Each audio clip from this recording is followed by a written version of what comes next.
মানবতার চিরকল্যাণকামী প্রিয়তম নবী সাল্লাল্লাহু আলাইহি সাল্লাম উম্মতের ফিকিরে সদা ব্যতিব্যস্ত ও চিন্তামগ্ন থাকতেন। আমাদের নাজাতের জন্য আল্লাহর কাছে কান্নায় ভেঙে পড়তেন।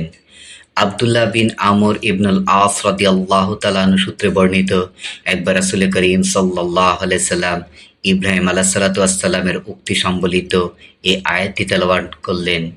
হে আমার রব, এসব প্রতিমা বহু মানুষকে বিভ্রান্ত করেছে, সুতরাং যে আমার অনুসরণ করবে সে আমার দলভুক্ত হবে।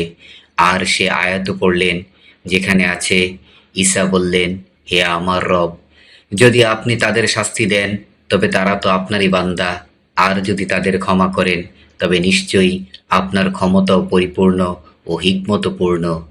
অতঃপর নবী সাল্লাল্লাহু আলাইহি সাল্লাম দুহাত তুলে কেঁদে কেঁদে বললেন, হে আল্লাহ, আমার উম্মত, আমার উম্মত।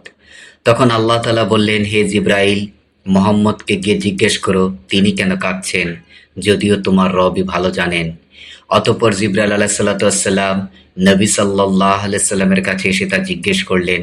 রাসূল সাল্লাল্লাহু আলাইহি সাল্লাম সব খুলে বললেন, যদিও আল্লাহ তাআলা সব জানেন।